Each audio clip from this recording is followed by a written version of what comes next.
In today's video, we're going to look at some more reactions of organometallic compounds. And we're going to begin with organocuprates.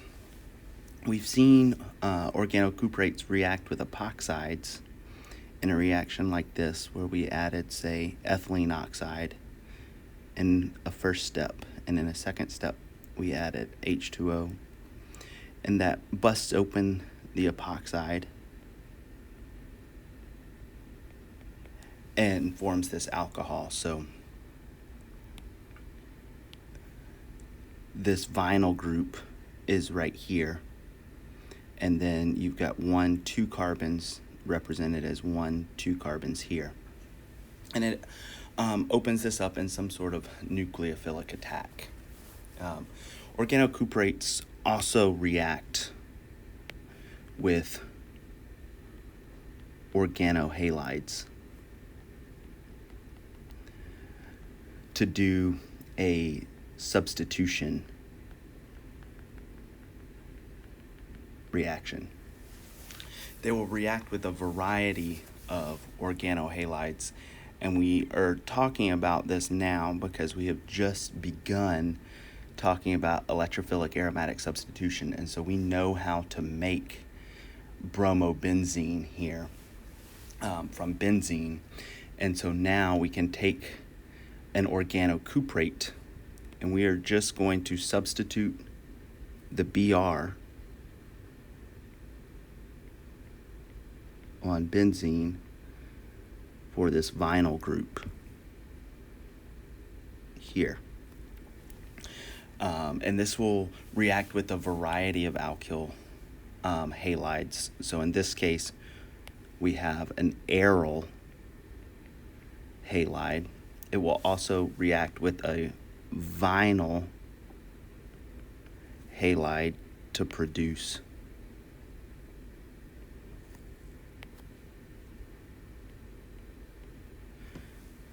that compound. It will react with a benzyl halide to give a compound like that, or an allyl halide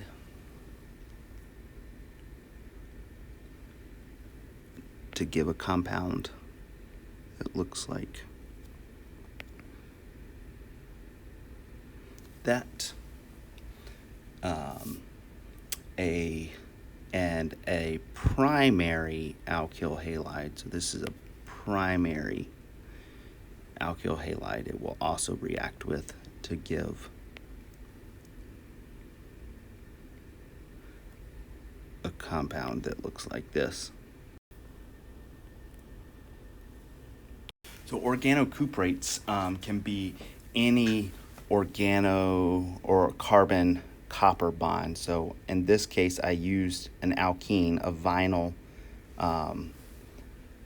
organocuprate, but this R group could be anything. And the alkyl halide it will react with can be a wide variety of substrates. The alkyl halide that the organocuprate reacts with can be a wide variety of substrates. It can be an aryl bromide, a vinyl bromide, a benzyl position, or an allyl position, or even a primary alkyl halide. What it cannot be is a secondary or tertiary alkyl halide. These do not work.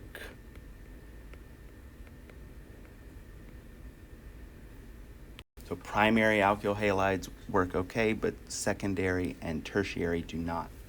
The mechanism of this reaction is not entirely understood, but what we do know is that it is not an SN1 or SN2. It's not these reactions, and we know that because SN1 and SN2 chemistry cannot happen on aryl or vinyl bromides, but this substitution does. And so likely this reaction proceeds through a radical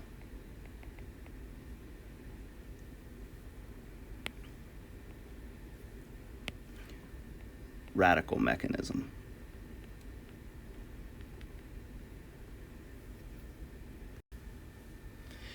In 2010, Drs. Suzuki, Negishi, and Heck won the Nobel Prize in Chemistry for their work in palladium-catalyzed cross-coupling.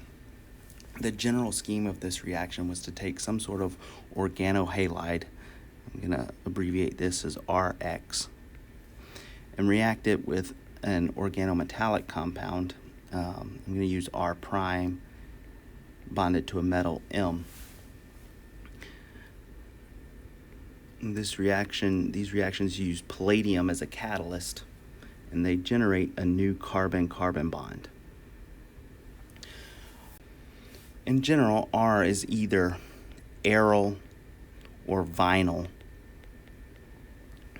and X can be halides such as Cl, Br, and I, and even a triflate group will work in this chemistry, even though it's not really a halide. The organometallic complex for Suzuki, he used a boron containing molecule. Negishi used a zinc containing molecule, and Heck was a little bit different. He didn't use an organometallic compound, but instead used an alkene as his nucleophile. And this chemistry was revolutionary because it enabled the formation of new carbon-carbon bonds under mild conditions. Let's take a closer look at the Suzuki reaction.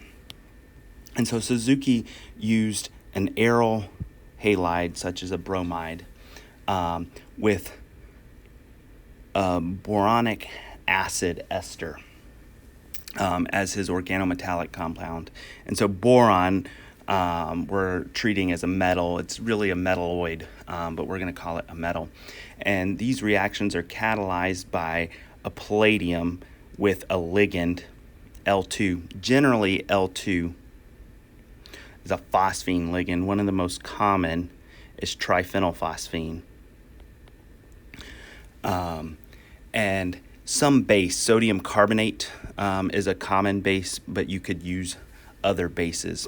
And essentially, all this reaction does is you're going to break the carbon-bromide bond, and you're going to break the carbon-boron bond, and you're going to stitch those two molecules together.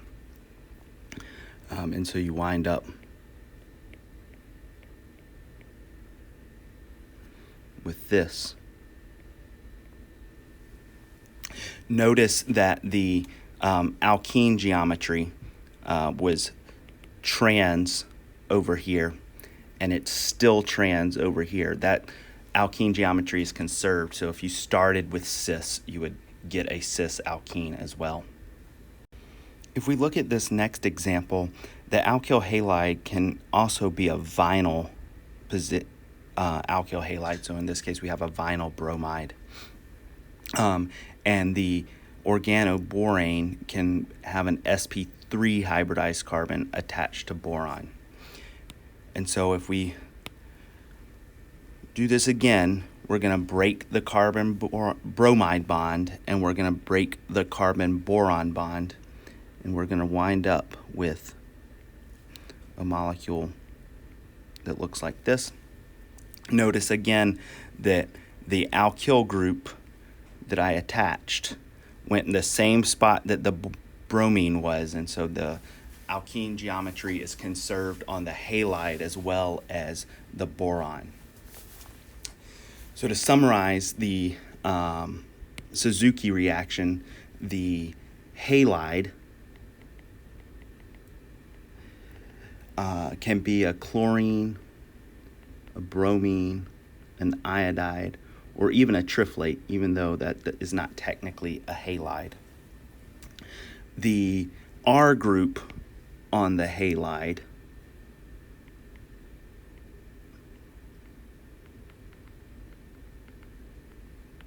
can be an aryl group, as in the first example, or a vinyl group, as in the second example. And the R group on boron can be sp2 or sp3 hybridized. Unlike the organocuprate mechanisms, the mechanism for the Suzuki reaction and other palladium catalyzed cross couplings is fairly well understood, but it looks a little bit scary. It's a cycle which we haven't seen in organic chemistry before.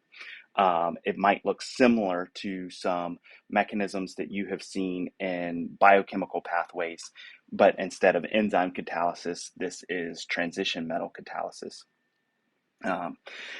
I don't really want you to know this whole mechanism. What I want you to know about the Suzuki reaction is that it is palladium catalyzed, so I need a palladium source.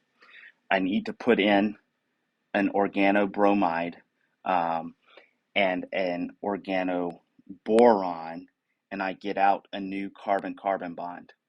The R group was attached to a bromide, the R prime group was attached to boron, and I stitched those two molecules together. If you were a organometallic chemist or an inorganic chemist, you would care much more deeply about what's happening to palladium in this catalytic cycle and how we can change the ligand to tune selectivity of this reaction.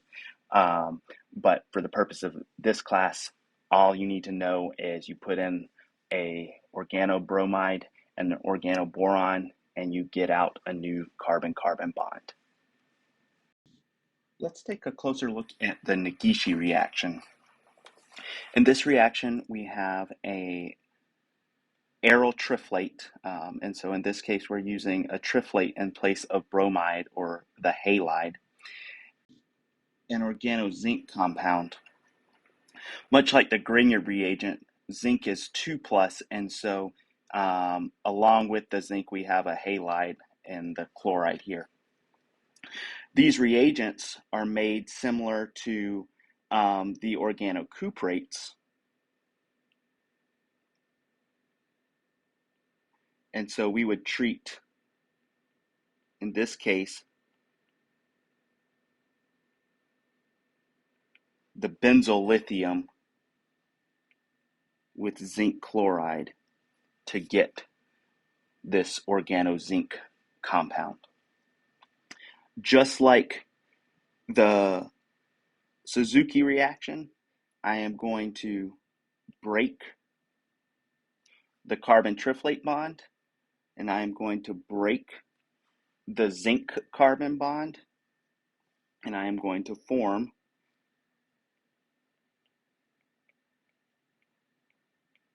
a new carbon-carbon bond.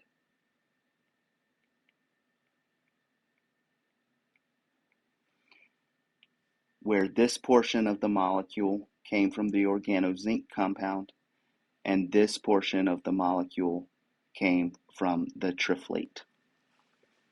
Again, with Negishi, I don't want you to know the mechanism. I just want you to know that you put in an organohalide and a organozinc. It's palladium catalyzed, and you get a new carbon-carbon bond. The Negishi reaction works with the same halides that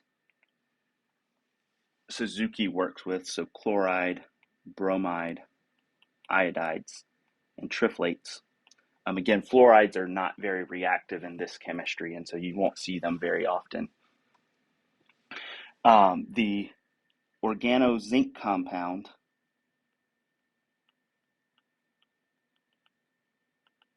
can be an sp2 or sp3 hybridized carbon, and the organohalide can be aryl, as in this example, or it can also be vinyl as well. The last cross-coupling reaction I want to talk about is the Heck reaction. And in this reaction, we again have an organohalide, in this case an aryl iodide.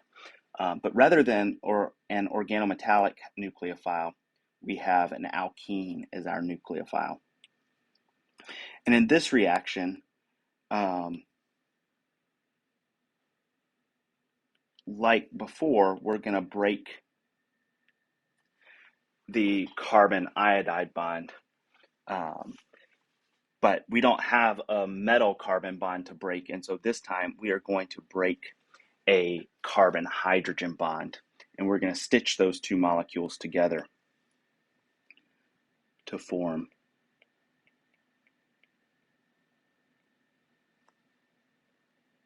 this compound here.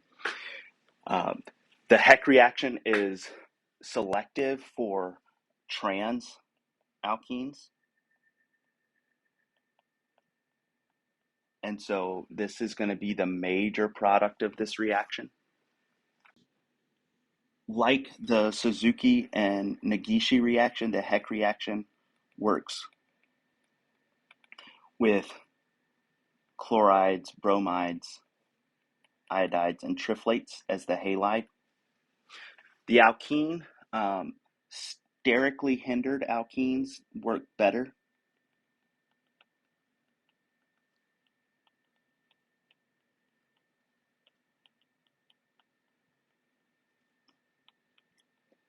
This is to help give selectivity. And so you will often see terminal alkenes in this reaction, or sometimes 1,1 disubstituted alkenes to be selective for adding to the unsubstituted side. And so this hydrogen is going to be the most reactive hydrogen in each of these molecules. The alkene is also helpful for it to be have an electron withdrawing substituent. So in the case of this alpha beta unsaturated ketone here, this has a resonance structure that looks like this.